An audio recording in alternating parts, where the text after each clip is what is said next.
So in 529 AD, there occurred an unprecedented rewriting of Roman law. The Emperor Justinian, the violent Emperor Justinian, I might add, had commissioned this rewriting. It's commonly known as the Justinian Code. You can read about it online. And this code prohibited Jewish language from the worship services in the Roman Empire.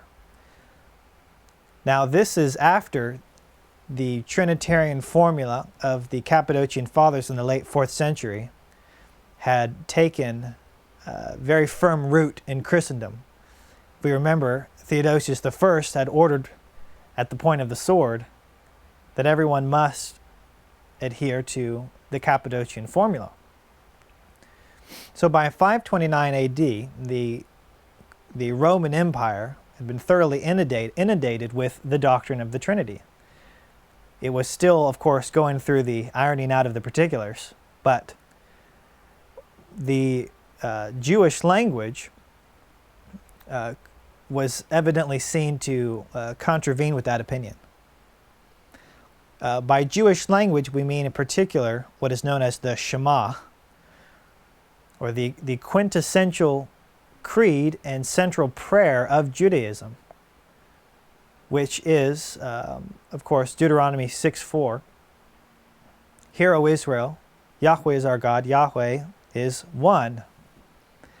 So the idea, this deeply Jewish idea, that God is one, was seen as a threat to the doctrine of the Trinity, which said God is three different persons who share a substance.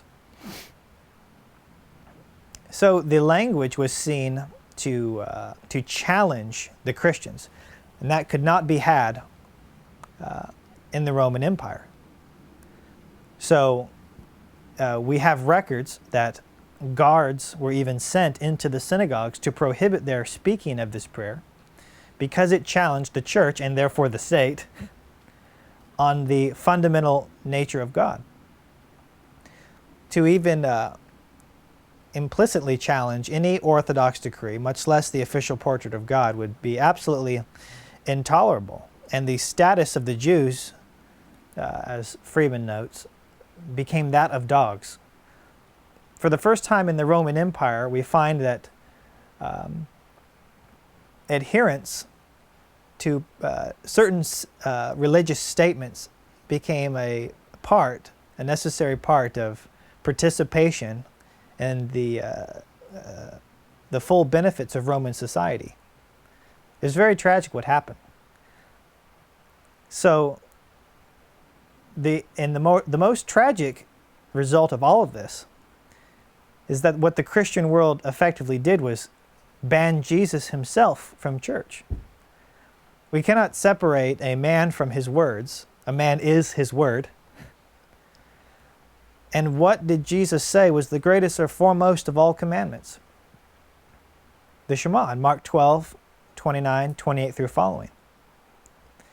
So to ban the Shema is to essentially ban Jesus from church. What's interesting is that so many mainstream Christians today, so many Trinitarians, say, well, we love the Shema, we have no problem with it. But the